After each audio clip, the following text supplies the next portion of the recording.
So మీరు ఆ టైంలో లో అయినప్పుడు ఫైనాన్షియల్గా ఆర్థికంగా కూడా మీ ఫ్యామిలీని సపోర్ట్ ఎలా ఉండింది? 100% ఫ్యామిలీ సపోర్ట్ ఉండిందండి. మా నాకు ఇద్దరు అన్నయ్యలు.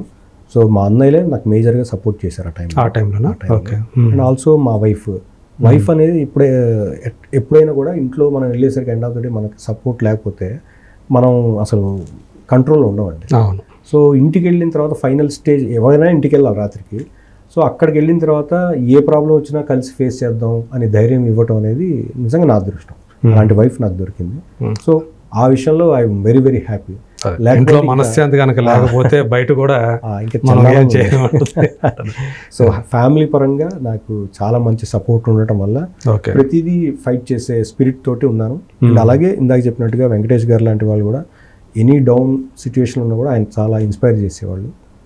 అలా మంచి మంచి ఫ్రెండ్స్ అందరూ చుట్టూ సర్కిల్ బాగుండింది కాబట్టి మనల్ని ఎవరు కూడా డిస్కరేజ్ చేయలేదు. అందరూ కూడా డోంట్ వరీ, ఈ ఫేజ్ వెళ్ళిపోతుంది, మంచి ఫేజ్ వస్తుందని సపోర్ట్ చేసిన వాళ్ళే ఉన్నారు. సో అట్లానే దాన్ని ఓవర్కమ్ చేశారా? ఎస్, అయిపోయింది. దానికి సంబంధించినటువంటి చేస్తున్నామండి, ఇంకా కొంచెం ఉంది చేయాలి. దీనికి అంటే మనం చేసింది చిన్న అటెంప్ట్ కాదు కదండి. సినిమా అనేది పెళ్లి కన్నా పెద్దది నా విషయంలో. పెళ్లి హ్యాపీగా చేయొచ్చు, వేలలో లక్షల్లో అయ్యేది కాదు కదా, కోట్లు పెట్టాలి. సో అందుకని టైం పడుతుంది. బట్ ఎనీవేస్ ఎంత పోగొట్టుకున్నారండి? అది 1-1.5 మధ్యలో పోయి ఉంటుందండి. మీ ఒక్కళ్ళదే. సరే, ఎండ్ ఆఫ్ ది డే ఏం జరిగినా అది మనం ఫేస్ చేయాలి కాబట్టి ఆ ఫేసింగ్ స్లోగా మనం రికవర్ అవుతాం అంతే. దానికోసం ఆ టైంలో కొన్ని మన సొంత ఏవైతే మనం అనుకుంటాం అవన్నీ సాక్రిఫైస్ చేయాలి, కొన్ని వదిలేసుకోవాల్సి వస్తుంది. ఎందుకంటే ఆర్థికంగా ఇబ్బందులు ఉన్నప్పుడు అవి అంటే అప్పుడు దాకా మీరు ఏదైతే ఒక లైఫ్ స్టైల్గా అలవాటు పడి ఉంటారు, ఇది ఆ ఎఫెక్ట్ అనేది చూపించిందండి? చూపించిందండి డెఫినెట్గా. ఎందుకంటే ప్రతిదీ మనం అనుకున్నట్టుగా ఉండదు. ఎండ్ ఆఫ్ ద డే ఒక్కోసారి మీరు అన్నట్టు సాక్రిఫైస్ చేయాలి, లేకపోతే కాంప్రమైజ్ అవ్వాలి. అంతవరకు మనం ఇదే కరెక్ట్ అనుకున్నప్పుడు అది కరెక్ట్ కాకపోవచ్చు. సో నిజంగా కాంప్రమైజ్ అవ్వడానికి, సాక్రిఫైస్ చేయడానికి సిద్ధపడాలి మనిషి. ఎందుకంటే డౌన్ఫాల్ ఉన్నప్పుడు కూడా నేను కాంప్రమైజ్ అవ్వను అంటే అందరికీ వర్కౌట్ అవ్వకపోవచ్చు, కొద్ది మందికో వర్కౌట్ అవ్వచ్చు నేను ఇలాగే ఉంటాను అనేది. బట్ మనం ఏంటంటే అంటే బాటమ్ ఏంటి సేస్ అప్పటిదాకా ఇంకా సీరియల్స్ చేయకూడదు అనుకున్న నేను మళ్ళీ సీరియల్స్ చేయడం మొదలుపెట్టాను. ఓకే, సినిమాలు ఇంకా అదే సినిమాల్లోకి వెళ్ళిపోదాం అనుకున్నా నేను మళ్ళీ సీరియల్స్ చేయడం తీసుకున్నాను. నాకు ఇంకా వేరే ఆప్షన్ లేదు కదా. నేను సినిమాలే చేస్తానని కూర్చుంటే మరి మనకి అంటే మీరు నరసింహపురం చేసేటప్పుడు సీరియల్స్ కూడా మానేశారా మొత్తం? ఆల్మోస్ట్ మానేశానండి. ఓకే, అంటే ఆ ఇన్కమ్ ఆగిపోయినట్టే? ఆ ఇన్కమ్ ఆగిపోయింది. దాదాపు సీరియల్ నుంచి వచ్చే ఇన్కమ్ 4 ఏళ్ళు ఆపేసుకున్నాను నేను. నరసింహపురం ముందు ఒక 1 year, అది అయిపోయిన తర్వాత 2 years, కరోనా మధ్యలో ఒక 2 years ఎలాగపోయింది. ఆల్మోస్ట్ 4 years మనం వితౌట్ ఇన్కమ్ మనం పనిచేసినట్టే వాస్తవం. ఓకే, ఎందుకంటే మనకి బ్యాక్గ్రౌండ్ లేదు, మనకు సపోర్ట్ లేకుండా ఒక రిస్క్ చేసాం, హై రిస్క్ చేసాం. ఆ హై రిస్క్ వాల్యూ అనేది రిజల్ట్ వచ్చిన తర్వాత తెలుస్తుంది. సో ఆ రిజల్ట్ కొట్టింది. కొట్టడం వల్ల it's a very big lesson. That's what. నేనేంటంటే నాలాగా ఎవరైతే ఎంతూజియాస్టిక్గా చేద్దాం అనుకునే వాళ్ళకి నేను సలహా అనుకోవచ్చు, లేకపోతే ఒక సజెషన్ అనుకోవచ్చు. మనం ఫ్యూచరిస్టిక్ ప్లాన్ లేకుండా ఇందులో కూడా కాలు పెట్టకూడదు. పెడితే ఎఫెక్ట్ ఫైనాన్షియల్గా అస్సలు చేయకూడదు. మనం ఇది పోయినా పర్వాలేదు అనుకుంటేనే దిగాలి. ఇది పోయినా నాకేం పర్లేదు అనుకుంటే ధైర్యంగా చేయొచ్చు ఎవరైనా ఏదైనా. అదే అంటే నేనేంటంటే మనకు తెలిసిన విద్య ఇది ఒకటే, మనకు తెలిసిన ఫీల్డ్ ఇది ఒకటే అనే ఇదితో సరే గట్టి ప్రయత్నం చేసాం. అదే మీరు నమ్మారు, మీరు కానీ శ్రీరాజ్ కానీ నమ్మారు. కానీ మీ స్నేహితులు ఉంటారు కదా, వాళ్ళు చెప్పే ఉంటారు కదా మీకు కొంతమంది. ఎప్పుడంటే లాస్ట్ లో వచ్చేసరికి చెప్పారు. మొదట్లో నేను ఎవరి సలహా యాక్చువల్ తీసుకోలేదు. ఓకే, అంటే నేను సినిమా చేస్తున్నట్టు కూడా చాలా మందికి ఆల్మోస్ట్ ప్రొడ్యూస్ చేస్తున్నట్టు తెలియదు. అందరూ ఏమనుకున్నారంటే ఎవరో ప్రొడ్యూసర్ వచ్చాడేమో చేస్తున్నాడు, హీరోగా చేస్తున్నాడు, మంచిదే అనుకుని ఉంటారు కదా ఎవరైనా. అంతే కదండి. ఇప్పుడు నాకు అంతవరకు తెలిసింది అనుకోండి, కానీ ఈ సినిమా సక్సెస్ అవ్వాలని చెప్పి అట్లా ఒక మంచి మాట చెప్పుకుంటాం అంతే. సో అందరూ అలాగే అనుకున్నారు. చివరికి నేను కూడా ఉన్నాను సరే, ఎందుకు అలా చేసావు, అసలు మిస్టేక్ ఒకటండి. ఎండ్ ఆఫ్ ది డే మన అనుకునే వాళ్ళు ఏంటంటే మనం బాగుంటే వాళ్ళు హ్యాపీగా ఉంటారు. కాకపోతే ఎప్పుడు రిజల్ట్ దెబ్బతిందో ఆ టైంలో అసలు నువ్వు నాకు చెప్పుంటే నేను ఇచ్చేవాడిని సలహా చాలామంది అంటారు. కానీ అది నేను తీసుకున్న నిర్ణయం కాబట్టి నేనే దానికి బాధ్యుడిని. కానీ మనం నిర్ణయం తీసుకునే తప్పైనా ఒప్పైనా మన పక్క నుండి పోన్లే ఫ్యూచర్ బాగుంటుంది అనేవాళ్ళు నిజమైన స్నేహితులు. అలాంటి వాళ్ళు ఉండటం వల్ల నా ఫ్యామిలీ మెంబర్స్ కావచ్చు, నా చుట్టూ ఉన్న కొంతమంది స్నేహితుల వల్ల మీ గురువు కావచ్చు, మా గురువు గారు కావచ్చు. సో మనం ఇంకా ఫైట్ చేస్తున్నాం, సర్వైవల్లో ఉన్నాం ఇంకా. సో పైగా మీకు 3 పాపలు కూడా. అప్పుడు చదువుతూ ఉండండి, మామూలుగా చదువుతున్నారు స్టిల్ దేర్. సో అది ఎఫెక్ట్ కాలేదా వాళ్ళకి? అంటే దానికి ఎఫెక్ట్ అంటే చెప్పాను, ఇంట్లో అన్నయ్యలు వాళ్ళు ఉన్నారు కాబట్టి ఎడ్యుకేషన్ పరంగా ఏం ఎఫెక్ట్ అవ్వలేదు లేండి వాళ్ళకి. లైక్ ఎవ్రీథింగ్ మనం ఏదో ఒక రకమైన ఆప్షన్ ఆల్టర్నేట్ పెట్టుకుంటాం కాబట్టి. బికాస్ మీ పెయిన్ వాడు చూస్తూ ఉంటారుగా, ఖచ్చితంగా చూస్తున్నారు, చూస్తుంటారు.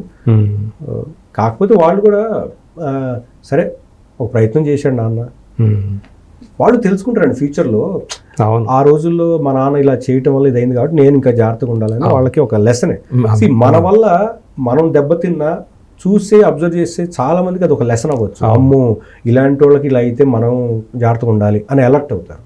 సో మనం మనం లెసన్ తీసుకున్నది 10 మందికి ఉపయోగపడితే ఓకే అని మనం హ్యాపీ ఫీల్ అవ్వాలి తప్ప నేను 10 మందికి లెసన్ ఇచ్చి లెసన్ అయిపోయినాయి అనుకోకూడదండి. మనం పాజిటివ్ గానే ఆలోచించాలి. నేను ఒకవేళ సక్సెస్ అయి ఉంటే అదే 10 మంది ఇంకోలాగా మాట్లాడేవాళ్ళు. అవును. సో ఫెయిల్యూర్ అయినా సక్సెస్ అయినా ఇట్స్ హ్యాపెనింగ్, లైఫ్లో ఒక హ్యాపెనింగ్ అది అంతే. కరెక్ట్. బట్ ఆ హ్యాపెనింగ్ అయిన తర్వాత నువ్వు దాన్ని ఎలా ఫేస్ చేసావు అనేది ఇంపార్టెంట్. నువ్వు దాన్ని ఎదుర్కొన్నావా ధైర్యంగా, లేదా పారిపోయావా? ఈ రెండిట్లో ఒక ఆప్షన్ ఉంది. ధైర్యంగా ఎదుర్కొన్నప్పుడు ఏమవుతుందంటే లైఫ్ మళ్ళీ కొత్త దారి చూపిస్తుంది ఎక్కడ ఒక చోట. కరెక్ట్. సో వదలకుండా మనం అలా స్టిక్ అయి ఉండాలంతే. దట్స్ వాట్ పెద్ద పెద్ద వాళ్ళు చెప్పినా కూడా మనం వాళ్ళలో చెప్పిన దాంట్లో పాజిటివ్ తీసుకున్నా కూడా మనం నేర్చుకోవాల్సింది అది. సో మొత్తానికి అది మీకు అంటే ఫ్యూచర్లో మళ్ళీ అంటే అది ఆ లెసన్ ఏదైతే మీరు అప్పుడు నేర్చుకున్నారో అంటే మళ్ళీ సినిమాల్లోకి రాకూడదనే నిర్ణయానికి వచ్చిందా, లేకపోతే మళ్ళీ మనం బౌన్స్ బ్యాక్ అవ్వగలమని? నేను నేర్చుకుంది ఒకటేనండి, నేను నా నుంచి ₹1 కూడా పెట్టి ఇన్వెస్ట్మెంట్ చేయను. ఓకే, చేయకూడదు. బయట బిజినెస్ అయినా కూడా. సో అంటే మన చేతుల్లోంచి పెట్టి రిస్క్ తీసుకునే చేయమండి. ఇప్పుడు నేను ఒక యాక్టర్గా మీరు ఒక ప్రొడ్యూసర్ పిలిస్తే చేస్తా, అక్కడ అయిపోయింది. నేను మీకు సర్వీస్ చేస్తాను, మీరు నాకు ఇన్కమ్ ఇస్తారు, అంతే ఉండాలి తప్ప మీ దాంట్లో నేను కూడా ఇన్వెస్ట్ చేసేస్తానండి, మనం కలిసి చేద్దాం, ఇది లేదండి. అయిపోయింది, అది నేర్చుకున్న పాఠం. అదే. సో మనకి అంటే ఇందాక చెప్పినట్టుగా మనం అది వేలు పెట్టకున్నటువంటి రంగం అది అంతే. ఒకవేళ ఇది నేను వేలు పెట్టినా నాకు పోయేది ఏమి లేదు అంటే చేయొచ్చు. కానీ నేను ఆధారపడేది ఇదే అయి ఉన్నప్పుడు అది చేయకూడదు, రిస్క్. ఓకే. సో మనం సర్వీస్ ఇస్తూ డబ్బులు తీసుకుంటూ వెళ్ళిపోవాలి తప్ప రిస్క్ చేయకూడదు. ఇంకా అది నేను నేర్చుకున్నాను. సో ఇప్పటికీ దాని నుంచి ఇంకా పూర్తిగా బయటపడలేదు అయితే, అంతే. ఆర్థిక పరంగా చూసుకున్నప్పుడు దానికి సంబంధించినటువంటి వడ్డీలో కట్టుకుంటూ వస్తున్నారు. సో ఇప్పుడు మీ ఫ్యామిలీలోకి వస్తే మీ అందరికంటే అన్నదమ్ములు మీరే ముందు పెళ్లి చేసుకున్నారంటే అందరికంటే చిన్నవాళ్ళు అయ్యండి. అది అవునండి, నాది లవ్ మ్యారేజ్ అయింది. సో అన్నయ్యలు ఇద్దరు అప్పుడు ఇంకా ఎడ్యుకేషన్ అయిపోవచ్చి జాబ్లు స్టార్ట్ చేశారు. నాకు అప్పుడే పీజీ అయిపోయింది, నేను అప్పుడే టెలివిజన్ రంగంలో జస్ట్ అడుగు పెడుతున్నాను. ఓకే. నాది అప్పుడు లవ్ మ్యారేజ్ 10th క్లాస్లో. 23 ఏళ్ళు ఉంటాయి అప్పటికి. 23 ఏళ్ళు కరెక్ట్. 23 ఏళ్ళకి నాకు మ్యారేజ్ అయింది. ఓకే. 10th క్లాస్ లవ్ చేశాను. అప్పటి నుంచి ఆ అమ్మాయినే అనుకుని ఆ అమ్మాయి నేను చేసుకున్నాను. లక్ష్మి గారు. లక్ష్మి. అవునండి. సో అదొక మంచి ఎక్స్పీరియన్స్. అండ్ దానివల్ల ఇంట్లో కూడా ఒక విచిత్రమైన వాతావరణం ఉంటుంది కదా ఆ టైంలో. ఆ ఫాదర్ ఫస్ట్ ఆశ్చర్యపోయారు, అమ్మ అందరూ ఆశ్చర్యపోయారు. కాబట్టి మా బావ ఉండి వాడు ఇష్టపడ్డాడు, ఇంకా ఎప్పటికైనా చేసుకోవాలి కదా, వీళ్ళు ఇప్పుడే చేసుకునేటట్టు లేరు, వీళ్ళు సెటిల్మెంట్ ఇదే అంటున్నారు. అంటే మా మిస్సెస్ అప్పటికి రైల్వే జాబ్ చేసేది. సో వాళ్ళు అప్పుడు, ఇప్పుడు కాదండి. అయితే వాళ్ళు ఇచ్చిన సలహా ఏంటంటే మా బావ వాళ్ళు, ఇప్పుడు వీడు ఇప్పుడిప్పుడే ఇండస్ట్రీకి వెళ్ళి ట్రై చేస్తున్నాడు, ఆ అమ్మాయి ఆల్రెడీ జాబ్ ఉంది, ఒక సెక్యూరిటీ అయితే ఉంది కదా, ఇద్దరు ఇష్టపడుతున్నారు, చేసుకుంటే ఏముంది, ఆ అమ్మాయి సపోర్ట్ ఉంటుంది, ఎట్లాగో ఇష్టపడ్డారు కాబట్టి. సో ఎందుకు తర్వాత ఎప్పుడు అయ్యేది, ఇప్పుడు చేసుకుంటే. పైగా మా మిస్సెస్ వాళ్ళ సైడ్ నుంచి వాళ్ళ అమ్మమ్మ గారు వాళ్ళకి కొంచెం ఏదో సినిమాలో లాగానే ప్రాబ్లమ్స్, ఆవిడ ఎక్కువ రోజులు బతకదు, చనిపోయే లోపల పెళ్లి చూడాలి, ఉన్న ఒక్క కూతురు, సెంటిమెంటల్ వాతావరణం అంతా అయ్యి ఆ పెళ్లి జరిగింది. అటు సైడ్ నుంచి అటు ఉండటం వల్ల మీరు కూడా అంతే చేసేసుకున్నాం. మీకు కొంచెం ఇబ్బందిగా ఉంటుంది, నాకంటే ఇంట్లో. నేను అప్పటికి చెప్పాను, అట్లీస్ట్ ఒక పెద్దన్నయ్యకి అయ్యే వరకన్నా ఆగుదామని చెప్తే అవతల ప్రెషర్ వచ్చేసింది, అవతల నుంచి వాళ్ళ ఫ్యామిలీ నుంచి. ఎందుకంటే ఒక ఏజ్ వచ్చిన తర్వాత మా మిస్సెస్ది నాది ఒకటే ఏజ్. సో ఒక ఏజ్ వచ్చి ఇష్టపడ క్లాస్మేట్స్ అంటే రైల్వే కాలనీలో ట్యూషన్ మేట్స్, ఒకే ట్యూషన్లో. అక్కడ ఇంకా ఎలాగో చేసుకుంటా అన్నప్పుడు ఎందుకు ఆలస్యం చేసేసుకోమని వాళ్ళు. నేనేమో నాకు చాలా ఇబ్బంది అనిపించింది నిజంగా, అన్నయ్యలు ఇద్దరు నేను చేసుకోవటం ఏంట్రా స్వామి, కనీసం ఒక 5 ఏళ్ళు 3 ఏళ్ళు ఆగుదామంటే కూడా వాళ్ళు వినలేదు. Okay. End of the day రాసి ఉన్నప్పుడు మనం ఏం చేయలేం కదా, అది అలా తన్నుకుంటూ వచ్చింది, అయిపోయింది అనమాట. ఫస్ట్ నాకే మ్యారేజ్ అయింది. ఓకే. సో మీ కెరీర్ విషయంలో కానీ మీ వ్యక్తిగతంగా కానీ మీకు లక్ష్మి గారి సపోర్ట్ అనేది, లక్ష్మి గారి గురించి చెప్పాలంటే ఏం చెప్తారు? ఒక దేవత అండి, అంతే. ఒక వర్డ్లో చెప్పాలంటే దేవత. ఎందుకంటే నేను ఇండస్ట్రీకి వచ్చినప్పుడు తను రైల్వే జాబు, తర్వాత తను వాస్తవంగా ఈ రోజుకి జాబ్ చేసి ఉంటే బాగా మంచి ఇన్కమ్ ఉండేది. కానీ ఫ్యామిలీ కోసం, పిల్లలు పుట్టిన తర్వాత పిల్లల కోసం జాబ్నే సాక్రిఫైస్ చేసింది తను. ఓకే. బట్ చాలా మంది తనంతట తానే వద్దనుకున్నారా? తానే వద్దనుకుంది. ఓకే. అంటే చాలా మంది ఏమనుకుంటారంటే మీరు మానిపించేశారా, మీరు వద్దన్నారా అని అంటారు. పెళ్లి తర్వాత వద్దన్నారా, ఇష్టం లేదా మీకు ఆమె జాబ్ చేయటం? ఎందుకంటే నేను మా ఇంట్లో ఫస్ట్ పెళ్ళయింది, నేను అన్నయ్యలతో పాటు ఉండలేను. ఎందుకంటే వాళ్ళు మాకన్నా పెద్దవాళ్ళు, వాళ్ళతో పాటు ఒకే ఫ్యామిలీ అట్లా ఉండలేము. నేను కొత్తగా పెళ్ళి, తను ఎట్లాగో ఒక రైల్వే జాబ్ చేస్తున్నప్పుడు మేము ఒక చోట ఉండేవాళ్ళం. ఓకే. పెళ్ళైన తర్వాత మీరు సపరేట్ వెళ్ళిపోయారు. సో ఇంకా అప్పటి నుంచి డిసైడ్ అయింది ఏంటంటే, ఇంకా సరే ఏదైతే జరిగింది కాబట్టి మనం లైఫ్ని ధైర్యంగా తీసుకోవాలని ముందుకు వచ్చాం. తను ప్రతి విషయంలో కూడా అప్పుడు కూడా సపోర్టివ్గా ఉండింది. నాకు ఎప్పటికీ లైఫ్ లాంగ్ పర్మనెంట్ దేవత అనమాట. ఓకే. అంటే మీరు మామూలుగా ఆర్టిస్టులు అంటే మేము చాలా వస్తూ ఉంటాయి కదా, ఇవన్నీ మరి ముందే అవగాహన ఉందా? ముందు లేకపోయినా మధ్యలో అవగాహన వచ్చిందండి. ఎందుకంటే ఇప్పుడు ఇండస్ట్రీ అనేది ఇలా ఉంటుందనేది వాళ్ళకు కూడా ఫస్ట్లో తెలియదు కదా, రన్నింగ్లో తెలుస్తూ ఉన్నప్పుడు ఓకే ఇది ఇలా ఉంటుంది, ఇది ఇలా అని వాళ్ళు కూడా అర్థం చేసుకుని, అంత అర్థం చేసుకుంది కాబట్టి నాకు నిజంగా ప్రతి విషయంలో సపోర్టివ్గా ఉండగలిగింది. అంటే నేను ఎంత చెప్పినా తక్కువ గురించి. వాళ్ళు చేసిన సాక్రిఫైస్ల ముందు ఆడవాళ్ళు మనం చేసేది చాలా తక్కువ అవుతుంది. మగవాడు ఏంటంటే ఓకే భారం మోస్తాడు, బయట తిరుగుతాడు, అన్ని రకాల కష్టాలు పడతాడు. కానీ ఇంట్లో ఆడవాళ్ళు ఏంటంటే ఒక పిల్లల్ని తీర్చిదిద్దాలి, ఫ్యూచర్ జనరేషన్ అందించే బాధ్యత వాళ్ళకు ఉంటుంది. దానికోసం కష్టాలను వాళ్ళు చెప్పుకోకుండా దాచిపెట్టుకుంటారు. దానికోసం వాళ్ళు వాళ్ళ కెరీర్నే క్లోజ్ చేసేయటం అంటే మామూలు సాక్రిఫైస్ కాదు అది. సో తను జాబ్, అది కూడా సెంట్రల్ గవర్నమెంట్ జాబ్ వదిలేసుకుంది పిల్లల కోసం. ఓకే. సో అల్టిమేట్గా ఇంకా ఎండ్ ఆఫ్ ద డే మీరు అప్పుడు అనలేదా ఎందుకు జాబ్ మానేయడం? నేను మామూలుగా ఎందుకు ఇంకో కొన్ని రోజులు ఆగితే, యాక్చువల్గా తనకి ఆన్లైన్ సర్వీసెస్ జాబ్ లాగా ఉండేది, అంటే టికెట్ ఇష్యూయింగ్ అదంతా. సో ఆఫీస్కి ట్రై చేద్దాం అనుకున్నాను నేను. అంటే రైలు ఏమైనా సికింద్రాబాద్లో ఉండేది, అక్కడ చేస్తే ఓన్లీ ఒక ఆఫీస్లోనే ఉంటుంది వర్క్, ఇంకా ఈ మనీ ట్రాన్సాక్షన్తో టెన్షన్ ఉండదు. నేను ట్రై చేస్తూ ఉన్నాను అప్పట్లో, కానీ తను లేదు ఇంకా చాలు, మీరు ఎట్లాగో మంచిగా చేస్తున్నారు కదా అని, ఇన్కమ్కి పెద్ద ఇబ్బంది లేదు కదా, నా మీద నమ్మకంతో ఇంకా ఏం కాదు, పిల్లలు ఇంపార్టెంట్.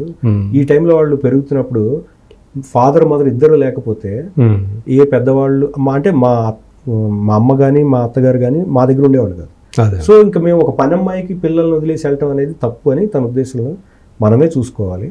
ముగ్గురు పిల్లలు పుట్టిన తర్వాత? అవునండి. ఓకే. సో అప్పుడు తను ఆ డెసిషన్ తీసుకుని నేను గౌరవించాను. ఓకే. సో అలా ఒక పెద్ద సాక్రిఫైస్ అది. చాలా మంది ఏమంటారంటే అది తప్పు కదా, జాబ్ వదిలేసుకుంటారా, పైగా సెంట్రల్ గవర్నమెంట్ జాబ్, ఎంత సెక్యూరిటీ. వాళ్ళు ప్రాక్టికాలిటీలో మాట్లాడేది 100% నిజమండి. కానీ నిజ జీవితంలోకి వచ్చేసరికి ఒక అనుబంధం, ప్రేమ అనేది, ఇప్పుడు మా పిల్లలందరూ వాళ్ళ అమ్మతో చాలా బాండెడ్గా ఉంటారు నాతో కన్నా. ఎందుకు? ఆవిడ ప్రతి క్షణం వాళ్ళతో ఉండి వాళ్ళ మంచి చెడ్డ అన్ని రకాలుగా ఉండింది కాబట్టి. నేనంటే షూటింగ్ పొద్దున వెళ్తే రాత్రి వస్తాను. సో ఎవరు ఉండాలి, ఇంకా ఒక లవ్ అనేది ఎవరు ఇవ్వాలి? సో అది తన బాధ్యత తీసుకుంది కాబట్టి పిల్లలు అంత బాగా వాళ్ళ అమ్మతో నాతో కూడా మంచి రెస్పెక్ట్గా ఉంటారు. సో వాళ్ళకి డెప్త్ ఇవి తెలిసినాయి, వాళ్ళ అమ్మ దగ్గర ఉండటం వల్ల. సో అంత సాక్రిఫైస్ చేసింది కాబట్టి పిల్లలు హ్యాపీగా ఉన్నారు. So I respect her and I really love her and I'm blessed. ఆ రకంగా కొంచెం అదృష్టవంతుల లక్కీ పర్సన్. డెఫినెట్లీ. అదే అంటే ప్రేమించిన వాళ్ళు పెళ్లి చేసుకోవటం, వాళ్ళు మనం అర్థం చేసుకొని మళ్ళీ మీకోసం కొన్ని సాక్రిఫైస్ చేయటం కుటుంబం కోసం. సో ముందులా ఆమెకు మేము హ్యాట్స్ ఆఫ్ చెప్తున్నాం. Thank you.